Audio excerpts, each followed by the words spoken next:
Hello, welcome to Little Literati. I'm Jess, and welcome to October. I am hopeful that I can get out of my reading slump this month that I've had all summer, and actually, now that my life is kind of settling back into routine, that I can actually get a lot of the books that I am hoping to be able to read, actually get them finished. So, fingers crossed this month. I was kind of ambitious in my reading list. I actually had a whole slew of other books that I had hoped to get to this month that I wasn't able to get to in September and in August. But I had forgotten that I had planned on reading several scary-ish stories this month in honor of Halloween. And so I had to hurry and change my plans at the last minute. So here we go. This is Pawn of Prophecy. This is not a scary book. This is the first book in the series The Belgariad by David Eddings, which is my all-time favorite epic fantasy series, and I have a whole video devoted to that. But I recommended this to one of my best friends, and so she's reading it, and so I'm going to be rereading it, and we'll be discussing it in the next week or so. It's actually a lot shorter than I was remembering, because it just looms so large in my mind and in my heart that I forgot this is actually really not a very long book. But the series itself is amazing, and so if you haven't read David Eddings' Belgariad, you should definitely look into that. So I'm planning on reading that this month. This is Dracula.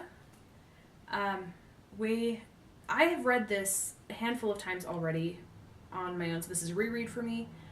We're actually listening to it in the car on Audible, and so my kids are listening to it on the way to and from school, and that is led to some very interesting conversations, and my kids are very interested in it, which is impressive given that my oldest is 6. But we've had some very interesting conversations about vampires and what is happening to Lucy, and they recognize some of the characters from one of the board books that my baby has. And so I was talking about Van Helsing, and Evie piped up with, "Oh, he's the old hero." Yeah, I guess he is. And so they already knew about who Mina and Lucy were, but it's been really fun for me rereading it and then sharing the story with them. So I have to kind of paraphrase and reiterate some of the passages, but I was asking my daughter what she remembered from yesterday, and she actually rattled off quite a bit of detail just from the short passages that she had listened to. And so I was really impressed with her recall, and given that she's only 6. So we're rereading Dracula. I'm rereading Dracula. They're just listening to Dracula. This is Stalking Jack the Ripper by Carrie Maniscalco. And I had tried reading this a few months ago, and then life just got in the way, and so I didn't get around to reading past like page 20 or something like that. But the sequel, Hunting Prince Dracula, just got released. In fact, I'm the first person to get a copy from my library. And so I figured, well, this is very applicable for the month of October, and I should probably read the first one before reading this one. So I rechecked this one out, and so I will hopefully get around to reading both of these so that I can check them off my list. This is another series that I had heard great things about. I heard it's really creepy, which I thought would be a very excellent choice for the month. The first book in the series is called The Madman's Daughter, which is not exactly a retelling, I guess. It's kind of inspired by The Island of Dr. Moreau, which I have to confess, I've never read that book. And I just don't have enough time on my schedule to squeeze it in this month. So I'll try to either read it later, or I might just wait till next October. But anyway, so I've not read that book, but this is, I guess, about his daughter, because I think her name is Juliet Moreau.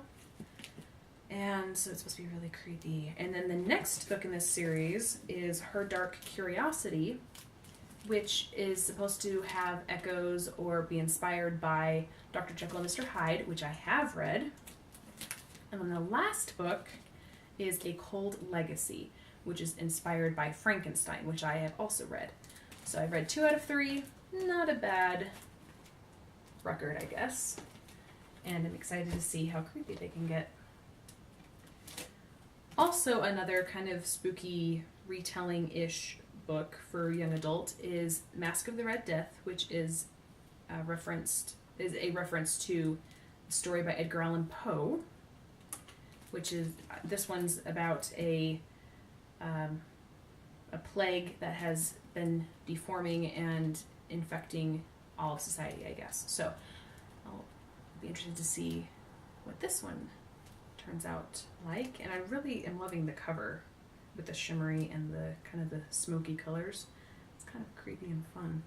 So needed to grab that one too. These next two were my books for August. So I got one, I think I got Wicked Like a Wildfire from Fairy Loot. And this one is about witches, or at least magic, modern magic. And something about the description vaguely reminded me of Practical Magic. Very vaguely reminded me of the movie Practical Magic, which apparently my husband said he had never seen, even though I've seen it several times, and I swear we'd sat down and watched it together. Evidently not. So we will be doing that later this month, because again, Halloween. So, but I have been looking forward to this one for several months, and so I wanted to find an excuse to squeeze it in. So modern witches, kind of. So we'll squeeze it in. This is The Hearts We Sold, which was my Owl Crate book for August. And this one was about people selling their hearts to the devil, which I thought was kind of wicked and creepy and kind of a themed pick for the month as well. Just the idea is kind of creepy. So I had put these books on hold, forgetting about my Halloween choices that I had made months and months ago. So I put these on hold, and they arrived, and then I decided, well, if I want a break from the spooky and the macabre, then I can maybe go for these. And I was telling my husband about them, and he laughed. He said, so instead of Pride, Prejudice, and Zombies, I'm going for Pride, Prejudice, and Cheese Grits. And I said, yeah, if I was really sticking to my theme, I'd probably go for the Zombies one again, but I've got these, and so I should probably just read them. And then if I want, just a lighthearted break, I have it. I have an option. So this is a series called Jane Austen Takes the South. So the first one is Pride, Prejudice, and Cheese Grits. I'll be honest, the title, I've seen this around for a couple of years now. Just everywhere I go, I see this on the shelf. And I've been put off by the title because I've had grits, and I don't like grits, and I don't really like cheese, and so the idea of having cheese grits just makes my stomach turn. And so it's been an effort to pick up the book and decide, okay, I'm going to read it, I'm going to get past the cheesy title, and go ahead and actually give it a try. So I'm not really fond of most of the things on these titles, but whatever. So the second one is Emma, Mr. Knightley, and Chili Slaw Dogs. I don't like chili or coleslaw on my dogs anyway. And then this one is Persuasion, Captain Wentworth, and Cracklin' Cornbread. And I do like cornbread. Anyway, so these are the 3 books in that series, and they seem very lighthearted and silly and pretty quick reads. They look like they're pretty short. So they'll probably be nice breaths of fresh air in between all of the creepy spookiness of the month. And then this last one isn't exactly a Halloween pick either, but it was also brand new this month, and so again, I'm the first person in my library to read this copy of The Language of Thorns by Leigh Bardugo. And this one is a collection of fairy tales from the Grisha verse. So there's one from like every country. There's one from, there's a couple from Ravkan, and like one from Kerch, one from Fjerdan, Zemini. So I really love the idea of other worlds fairy tales, because we are so shaped by our fairy tales, and our fairy tales are shaped by our society, and so it's just kind of a fun circle that we become who we are as people because of the stories that we're told as children.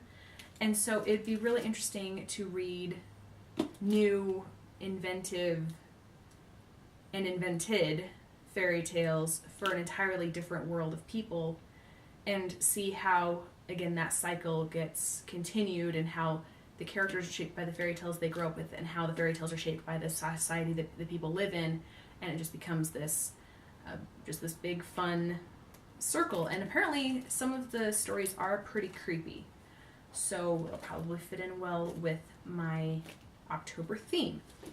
But I'm very excited to read these because they sound like they'll be a lot of fun, and I just love fairy tales anyway. So reading new ones sounds like a lot of fun.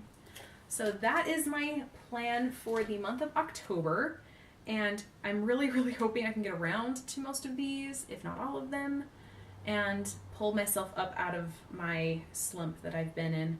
So, and also I am hoping that I can get some sleep this month and not scare myself to death while reading some of these, because I do sometimes scare myself with scary things.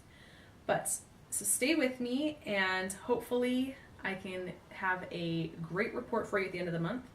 And in the meantime, have a wonderful month, read wonderful books, and have a happy Halloween. Thank you.